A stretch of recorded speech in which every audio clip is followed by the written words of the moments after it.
Hi there, Amit here for Advice Media, and what we have today here is the LG Nexus 5 device which we are going to compare with the last year's Nexus 4 smartphone.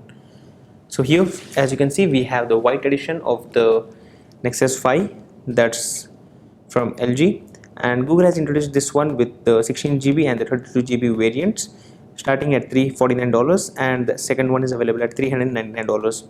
And what you see here on the left is the Nexus 4, which was launched last year and which was available at a price of around $299 onwards. So that's the Nexus 4. On the back, as you can see, we have the same camera, but this time the sensor lens is quite big, and that's because thanks to the OIS feature which comes on this specific smartphone.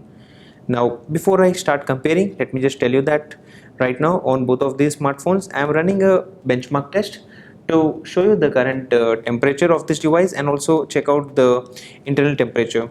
So as of now, both the tests are running, as you can see right now on these devices.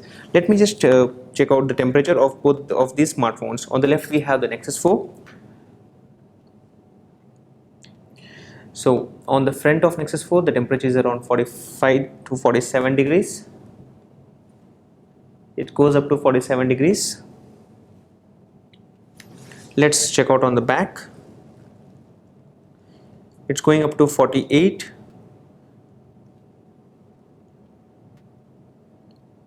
So on an average, it's around 47 on the front and 48 on the back. Let's check out the same temperature because the application is running on both of these devices at the same time. So right now on the front, as you can see, it's around 39 degrees, and the max I can see is around 40 degrees. Let's check the same on the back. So again on the back, it's 40, 42. So the max which we see on the Nexus 5 is around 42 degrees, while the same on the Nexus 4 is actually 48 degrees, which is actually pretty high when compared to the Nexus 5. So which clearly shows that the device is quite optimized, even though the processor is actually bigger. So for now, as I was earlier mentioning, the Nexus 5 actually comes with a 5 inches display when compared to the 4.7 inches display on the Nexus 4, while both of those devices come with the same IPS panel based display. Both of them don't actually offer the same resolution. First thing, the latest device actually comes with the 1080p resolution, while this one comes with 768 by 1280 resolution, which is the reason the PPI is actually low, which is at 318, while the Nexus 5 has a better PPI at 341, which means that the content would actually be pretty crisp and clear. Apart from that, when you talk about the processor, the Nexus 5 comes with a 2.3 GHz quad-core processor, while this one came with 1.5 GHz quad-core processor. Both of these actually offer the same NFC and the other features like QI based charging, which means that the earlier Nexus 4 based wireless charger, which we had featured earlier in our other videos, actually works on this device too, and you won't have to worry about wireless charging on the Nexus 5. The same wireless charger can be used on both of these devices. Talking about the other memory options, the Nexus 5 actually starts at 16GB and comes with 32GB as a second alternative, while this one started at 8GB and the 16GB was the second best option available to you. So this year Google has actually did a good job by making the 16GB as a minimum option availability.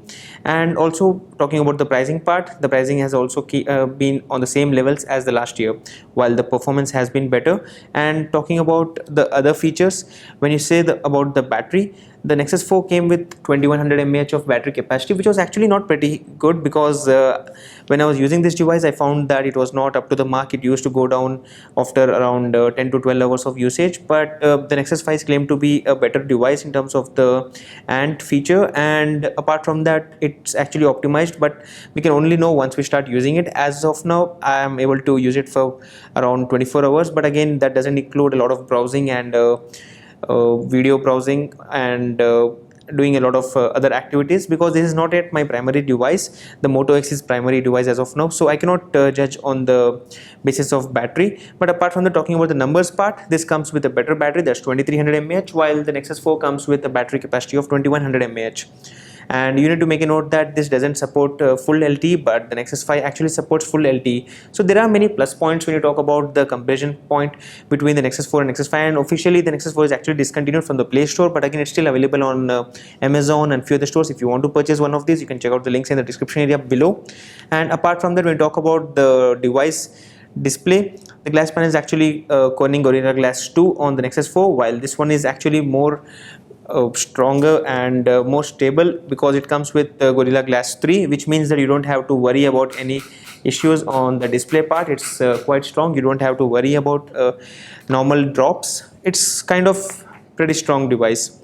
Apart from that, the device on the back actually comes in some different kind of looks. As you can see, we have the Nexus branding, which is not that clear here because I have the white variant, and it's pretty hard to see that. But apart from that, it has a big camera lens, as you can see here. But on this case, it had the same LG branding, but Nexus was clearly visible, and this was a glass panel on the back, and which is actually the reason the device was actually getting a bit heated up. And I just showed you the numbers in the initial stage of this device. Do you actually have these kind of issues on your device? Let us know in the comment section, like what's your smartphone, and when do you feel that it gets actually heated up a lot. So then based on that, I would actually do a test and show you the temperature and how you could fix those issues. Apart from that, if you are actually owner of Nexus 4, then I would not suggest you to go for Nexus 5 because it's a pretty decent smartphone. And obviously, since it's a Nexus device, then the KitKat update is already coming up. As of now, the Nexus 4 is on Jelly Bean, while this comes with the KitKat version out of the box. Once this test completes, I would take you to the software version and show you the details of the same. Meanwhile, let me just show you the statistics and the report of the stability test, which is being run on the AnTuTu benchmark application. Normally this benchmark application shows you the different scores of this device, but this time it's not the scores, but it's something else. So as you can see here, it's going to show us temperature. Like the temperature chart shows that the device was already at 45 degrees and it went until 47 and 46 degrees internally. So that's around the whole device. And this is the stability chart, which also talks about the same numbers. So overall it's pretty stable, but initially it had a big ups and downs. And talking about the temperature, yes, it means that the device actually gets heated up a lot when you run high-end applications. Overall, both of these devices are able to handle the multitasking kind of jobs easily because they are actually optimized for the same. And let's check out the same stats on the Nexus 5 because the test is about to complete, and let's see what's the temperature difference on this specific smartphone. So here is the report. As you can see, it started at 40 degrees. Initially it started at 41 degrees. There was a bit jump till 43, and then it actually went down and it's actually stable at 40. And it clearly says that the smaller changes to the curve reflects better stability. So actually it has a better stability, but there was a big hike in the middle wave of this chart. So overall a pretty decent smartphone. It doesn't get heated up. Actually, when I compare it with the temperature on the other smartphone, it's actually heating a lot. So apart from that, as you can see, the display is also pretty crisp. In this case, let me just zoom in and show you the display. So even though you are looking into some detailed UI or the interface, you can see that the display is pretty beautiful and actually offers you some great experience. Let me just capture a quick photo on both of these smartphones and show you the results of the same. I'll be capturing the same photo of the background and show you the difference.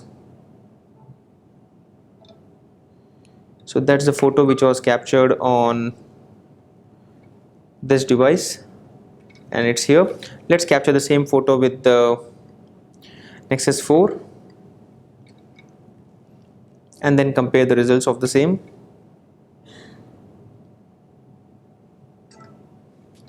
So here we go.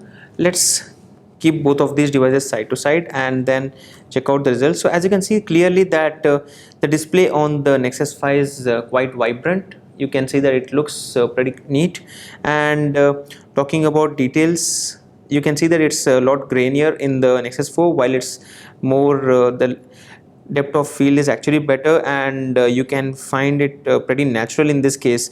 So overall, in terms of camera also it wins, even though both of them come with the same 8 megapixel sensors. But again, this one comes with OIS, which is actually helpful when you're taking videos while you're traveling or while you are driving and you would like to capture some better videos. So overall, when you talk about a quick comparison of both of these devices, I would say that if you want to purchase a new smartphone, you are recommended to go for the Nexus 5, and there are again two different color options, so you can decide between the white and the black. In the next video, we will be showing you the comparison between the next white and the black edition. So this was a quick comparison of the Nexus 5 and the Nexus 4. Let us know which one would you like to purchase, and let us know if you have any queries around both of these devices in the comment section. Do like this video if you appreciate our efforts, and keep subscribed to Advice Media for more. Thank you.